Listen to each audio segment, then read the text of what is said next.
do you want to knock that off? Do you like the hops? Yeah. 6 shot. Hops in.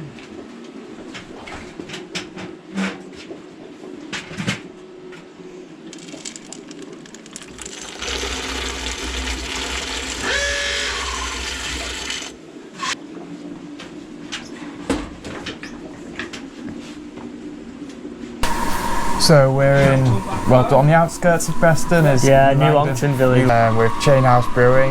Well, it's not the best to go by, but Untapped, you're in the top 20 breweries, which is achievement. Yeah. What do you attribute to your success? I don't know, it's been a strange one really. I started out home brewing about 10 years ago.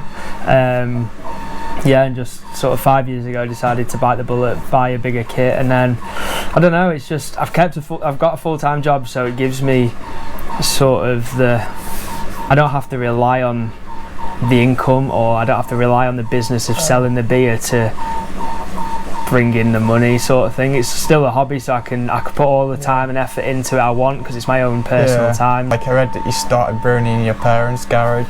I started brewing, started at my parents' house, and then not long after I moved out into my own house with my mates, and I was brewing in the kitchen there, and then I moved here, built this garage, and just started in this room on like the 30-litre grain farmer system as like a home brewer that's over there. This was the brewery as it started, and then upscaled and put all that in next door. Did you start brewing New England style beers? Well, when I started home brewing, it was sort of the time I got into American sort of pales and IPAs through like Sierra Nevada and whatever else at the time, and then I stumbled across sort of something online and started reading about people adding oats to beer to make this hazy thing. I was like, that looks like orange juice, that's cool. So started experimenting there really quite early doors. It's probably not so much in New England. It probably had a bit more bitterness to it than it was a bit more of a hybrid style, the first lot of beers I was doing.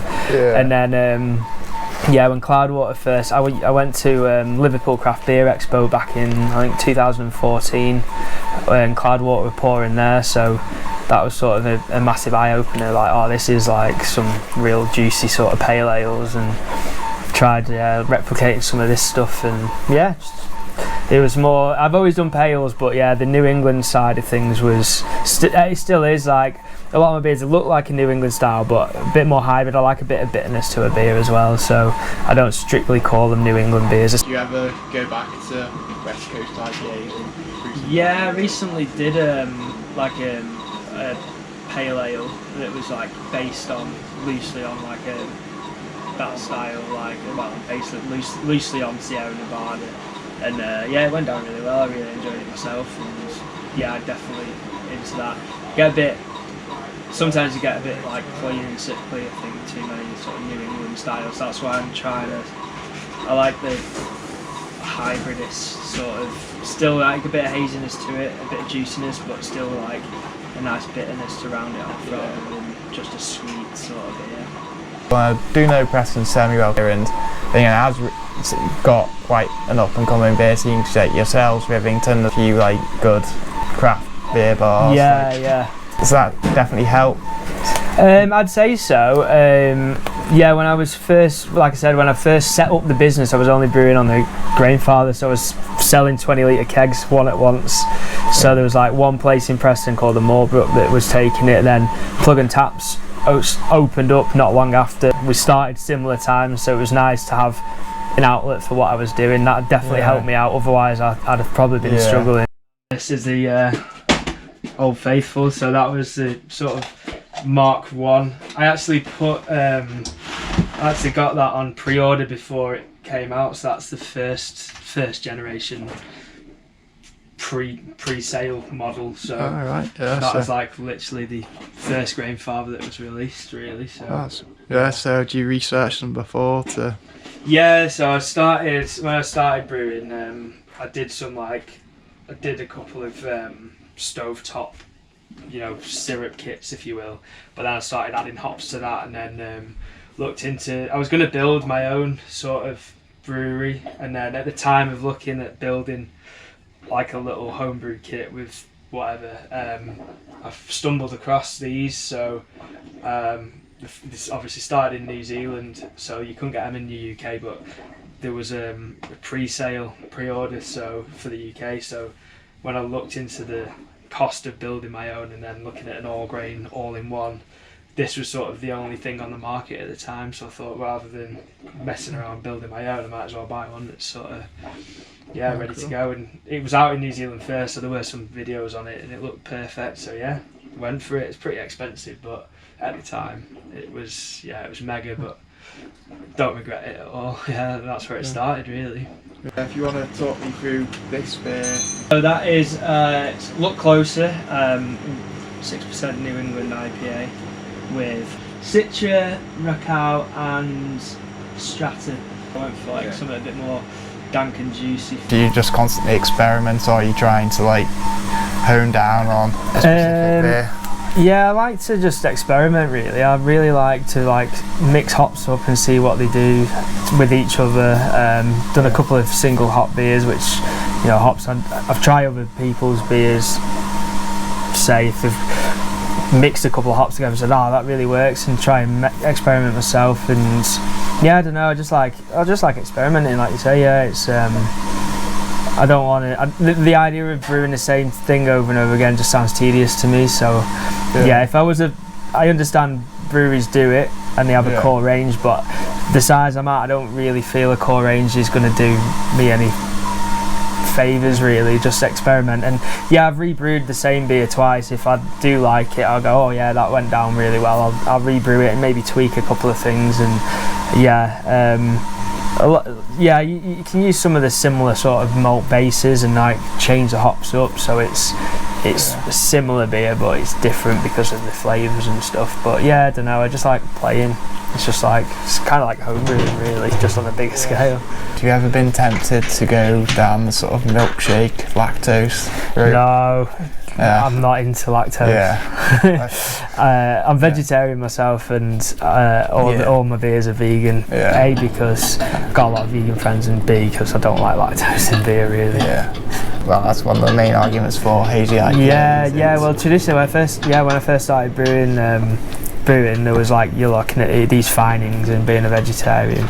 I've been a vegetarian longer than I have been brewing. It was one of those. I never used findings just because of one of those reasons is they're not vegetarian. And they're looking into the pros and cons. There was no real sort of cons except for it's a bit hazier. So it's right, if you got even a West Coast pale when you first make it, you got a bit of haze to it, maybe the chill haze. It's never really bothered me. Do you have a few favourite hops or? Simcoe's up there, I think. Citra, just it's perfect all around it. I do like Idaho 7. I'm a big fan of Idaho. I like to use New Zealand hops along with American hops as well. So I put them in my, the Look Closer's got Rakow in it, which is a New Zealand hop. I like to use Moteca as well. They do have a nice complementary flavour to them. Moteca's got a really nice liminess that sort of helps contribute. I think last year I made a pale with a bit of whitey in there as well, so it's similar to American but with slightly different flavours to them. So you like to sort of brew, use, Simcoe or Citra, big hops as your main, and then sort of mix it up. Throw in New Zealand, more obscure. Exactly. American hops. Have you ever tried brewing with British hops? Or? No, I've only I've done a couple of dark milds or something traditional, but I've never made anything modern with traditional hops yet. But I would like to experiment. Do you see yourself trying to bring those two worlds together? I've done it a couple of times where I've brewed this sort of style of beer and then racked one cask of it and then kegged the rest of it and then sold it to Plug and Taps, and it's been on the bar, so cask v keg if you will. And 9 times out of 10 the cask actually goes down better than the keg. It does lend itself. It's a nice smoother mouthfeel, fruit drinks, but the price point and the rest of it goes in the category.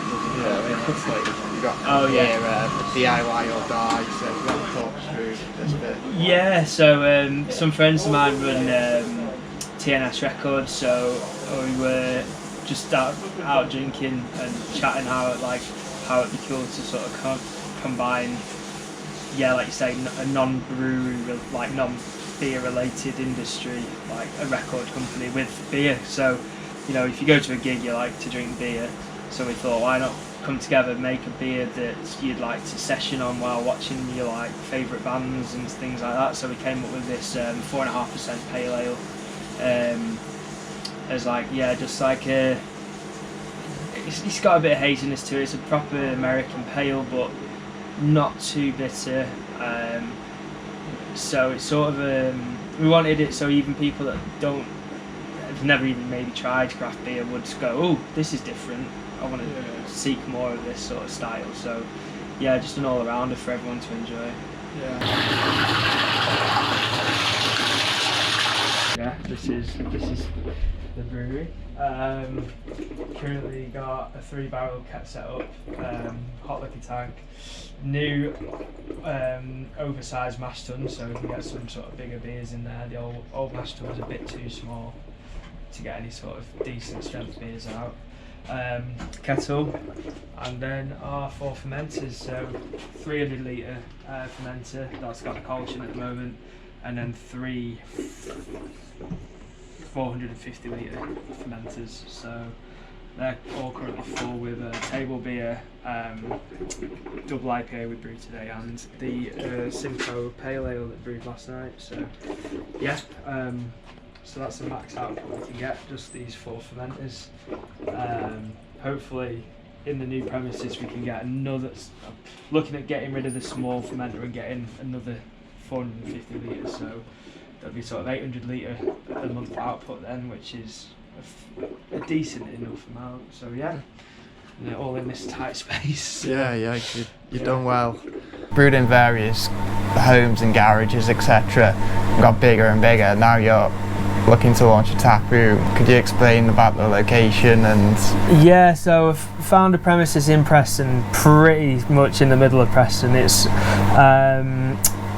It's an old building. It's a large ground floor and a large first floor. So the idea is to have half the ground floor as a brewery, half as a bar with a few seats, and upstairs with loads more seats. So the brewing area itself is probably not going to be much bigger than what I've got currently. So I can't upscale or anything there.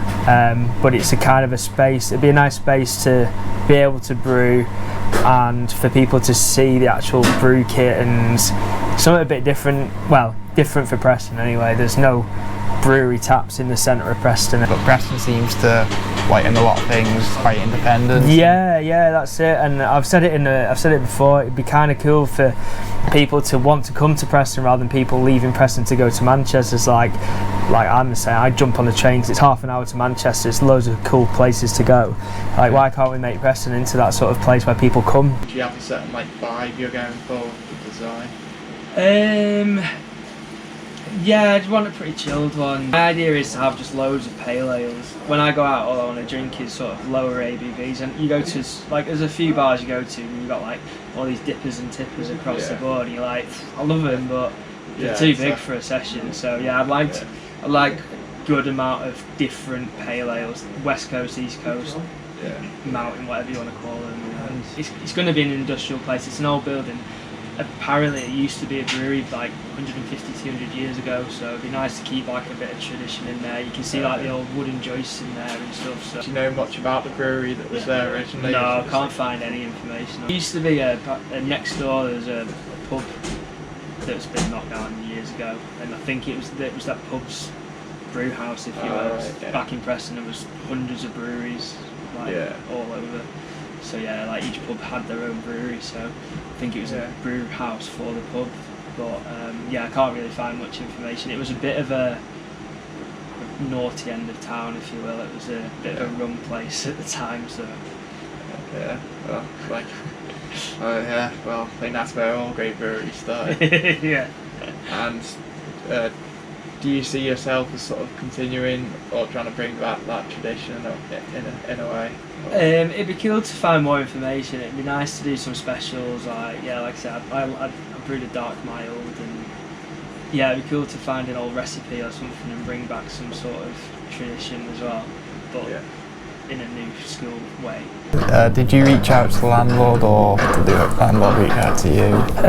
It was an interesting one, really. So the guy that's bought the premises, he's bought some other premises in Preston. So one of which is it's now a bar that is right next door to where I'm hopefully opening, and the owner of the bar and pub actually contacted me and said, Ryan, I know you're looking for a premises.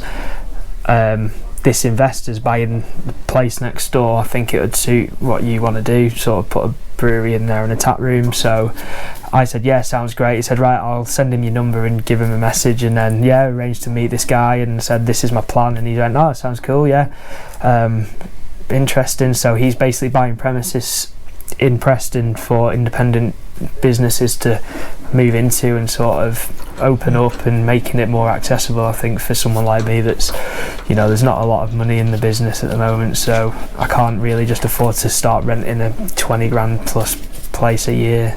You also did a crowdfunding for the tap room. Right. You were successful. So were you surprised by the response that you got? Yeah, mega. So I think I set the limit for like 5 grand, which isn't a lot in the grand scheme of things for opening a tap room. 5 grand's it's massive help, but it's not going to get you too far. And then just smash through that, and I think I ended up with about just shy of 15,000. So that's obviously, it's been longer than expected, so that money's still sat currently waiting to go towards the tap room. So the brewery's sort of my thing that I brew. The money goes back into the business. Crowdfunding is fully for the tap room, so I'm keeping it as 2 separate sort of businesses, if you will. So when the tap room's open, the brewery will sell the beer to the tap room as a separate business to the tap room. Just keeps it straightforward for me to. I want to just run the brewery myself, and I'm going to have somebody running the tap room, so I don't want the 2 stresses. The brewery's for me. Can you say what stage of the process of getting the tap room you're in?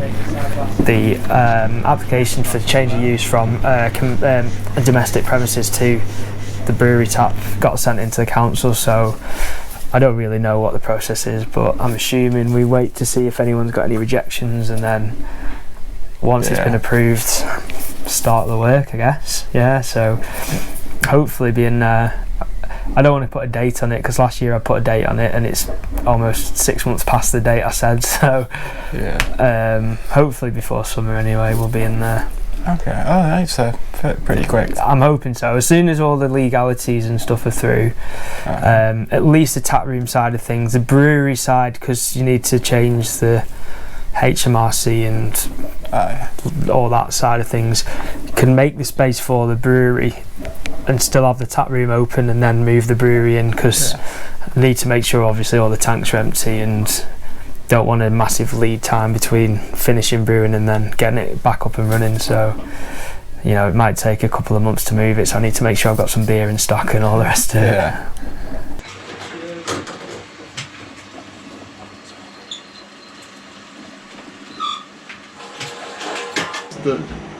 The brewery make much of a profit, or does it all go back into buying the brew kits? I've since setting up, I've never actually paid myself a wage out of it.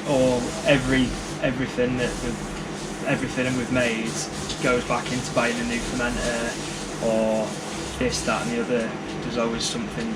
You get to a point where you think, right, I can't possibly need to buy anything else. I've bought everything, and then pump will break and it's 300 quid, and then something else will happen. So all the money's gone back into the brewery. I've now got to a point where I can't have any more fermenters, so all the money now is being saved up.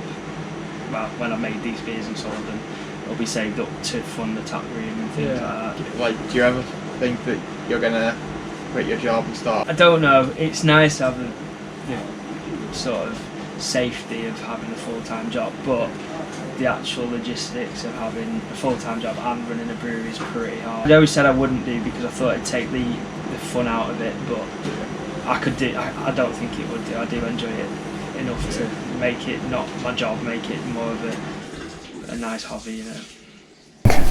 That's yeah. Well, thanks for coming down, and hopefully we'll have more news on the new premises soon. Yeah.